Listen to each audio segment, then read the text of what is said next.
Hello, I'm Matt Bartlett with Bartlett Components.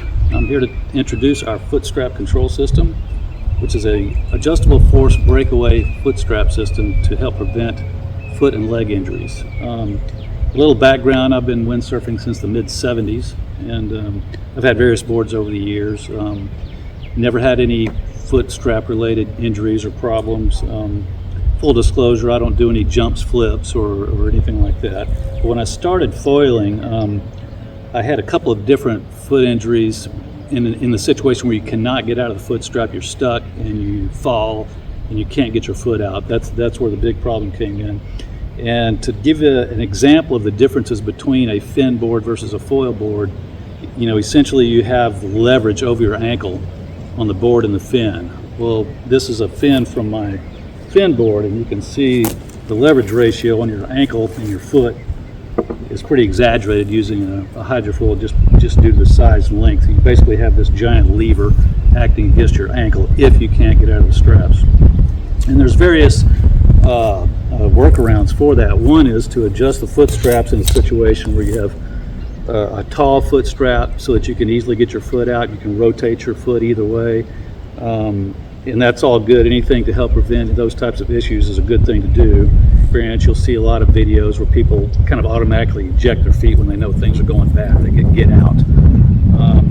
But I was in a situation where I've tried both different methods.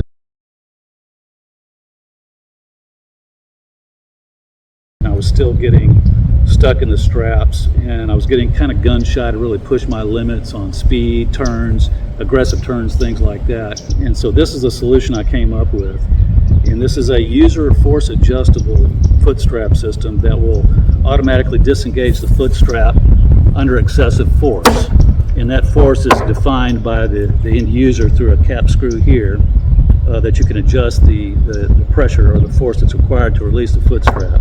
And the foot strap it's also it's based on pressure on release, so it's not directionally dependent.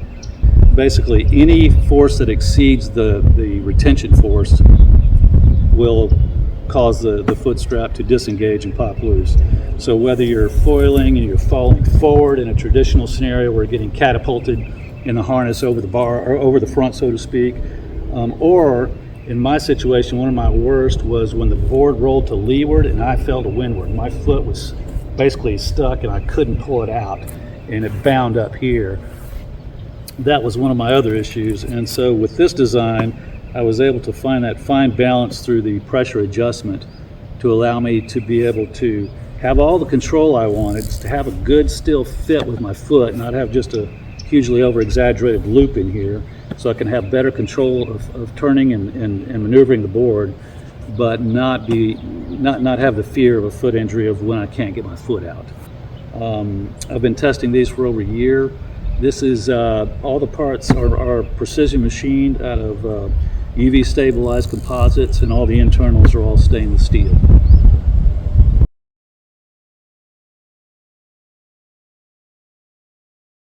So this section covers the installation, operation, and some general thoughts about the system. It includes, when you order it, it includes the board catch and the foot strap cleat, and a 6mm screw that attaches the cleat to the foot strap. So a word on the installation on this. On the foot, there's various foot straps out there that have different configurations. On the bottom where it interfaces with the board. For the cleat to be attached properly, you want a nice smooth surface. This is a foot strap that has the knobs, the anti-rotation knobs that screw into the foam deck of your board. I would leave those on one end, and I'll explain that in just a second. But on the interface portion of this, you want a nice flat surface for the cleat to interface to. And so in this case, I've got the knobs on one side. Obviously it comes new with them on both sides, but I just take a side cutter, cut the knobs off, a piece of sandpaper on a flat surface, and just 30 seconds of swiping back and forth will give that nice flat surface. So the cleat obviously screws in with the 6mm screw that's provided with it onto one side of the strap.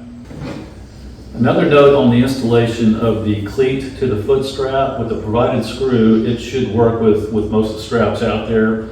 The only thing I want to mention that's important on this is that when you do install that screw, you cannot have any screw protruding beyond the bottom of the cleat. That will cause interference with the catch mechanism that's on the board. There should be plenty of space in there, but I haven't tried every foot strap out there, so that's just something to be aware of. If you do have a situation where the screw is too long and protrudes out the bottom of the cleat, you've got options of either using a shorter screw, cutting that one off, or the simplest option would be to stack some washers under the head of this, under the strap, to bring that screw away from protruding out the bottom of the cleat itself. The board side is fairly self-explanatory in that you just use your standard foot strap screw in this single hole to install it into the board. And the orientation for the installation, the cap screw, the force adjustment cap screw faces the rear of the board, and then this the foot strap is installed on the rear side, facing the rear of the board. That's not to say it won't work on the front or back position of the strap, but in my experience, it's been more convenient and easier to use with it on the back side of the strap. Another recommendation on the installation of the catch to the board, I would use a new screw if you can, and the proper size bit associated with it to drive it into the board. You don't want to be in a situation where you end up stripping the top of the screw out and you can't get it tight, and now you've got this trapped in the board. You've got to drill the top of the screw off, that kind of thing, to get to that.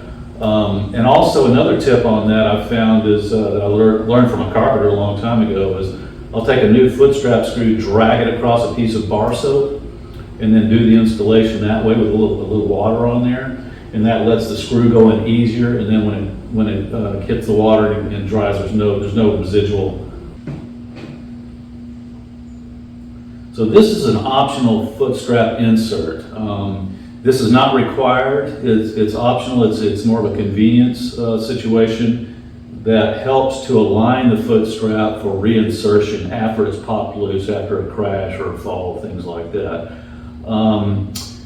It's possible to actually clip this back into the board without dropping the sail and having to get on the board and push it back in. If you're in a situation where your water starting, you've got a low literage volume board, but your water starting anyway, this may not apply so much. I mean, it still helps to align, but in the case where you have enough volume where you can actually stand on the board without it sinking and you've got room to maneuver, I've actually been able to re-engage this with my foot, because this is basically already puts the foot strap in the correct position with the cleat over the catch, to where you can just step on it and pop into place when you have an accidental release. So the installation of the foot strap insert is very simple. You just open up the strap, insert it, fold over the top like you normally would when you were adjusting your foot strap. Same thing with the other side, and then you're back in, right? So once that's in place, then you can use that to force the foot strap into a position when it's disengaged to have it already aligned with the catch on the board. So when it's loose, you can adjust it, you can pinch it, whatever you need to do to get a good alignment there. So it makes it a lot easier when it does come loose to do the re-engagement. And on the engagement to the board, once it's popped loose, you can either simply just get up. If you're on a board that you can get yourself up on that doesn't sink, you're not in a low literage board, then you can just lean on it to pop it into place. Or in a case where you're at head level in the water and your board's right in front of you, you can actually just line it up and then just use your fist, pop it in place like that. So there's different methods to do that. But the insert helps to keep it pre-aligned when it does come loose, so you're not having to manually pull it. And like I said, you can actually, with some practice and some technique, you can, and depending on how floaty your board is relative to your weight, you can use your foot to pop it back in place. Because it is, in the process, it is a process to get this dialed in to the correct pressure. And this really needs to be done on the water. You can mess with a little bit on land, screwing it in and kind of using your foot to pop it and test it. But it really needs to be done in real time on the water to find out where your comfort level is and what you're willing to, the force you're willing to live with to have it disengage. So as I mentioned earlier, during the tuning process of setting the retention force, as I said, this really needs to be done in real time on the water. And it's a process that takes some time to get tuned to find out where your comfort level is on the release force that you need for your type of riding. I don't do any jumping or loops and things of that nature. And as I've gotten better in foiling, I've come to realize I know what kind of force I need for the type of riding I want to do and where I want to have it disengage during the crash. And that takes some tuning to do that. And just like any system, whether it's a pedaling system on a mountain bike or something like that, you will have accidental releases in that whole process of figuring things out. Or even after you have it dialed in, that is still a situation. You know, I've been in situations during a jibe where I slipped and my foot kicked the back of it and it popped out of the board. And that's any force that exceeds that retention force will cause it to disengage. So like any other system, you will have accidental releases. But that's why this tuning needs to be done on the water. The 2.5 millimeter hex key is used for the adjustment, for the tension force adjustment.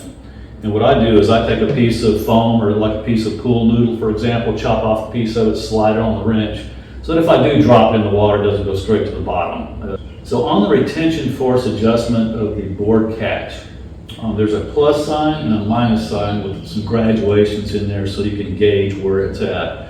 There's a window in here that you can see the retention bar that creates the force of the retention system. Turning the catch screw clockwise increases that force, moves the bar towards the plus sign for increased tension. Once you feel it hit that physical stop, there's no need to turn any further. You could end up bending that bar if you turn it beyond that point, but it's pretty obvious when it stops. You're out of threads and you're out of adjustment at that point. So that wraps up this portion of the installation and operation of the foot strap control system. For more information, you can contact me at matt@bartlettcomponents.com.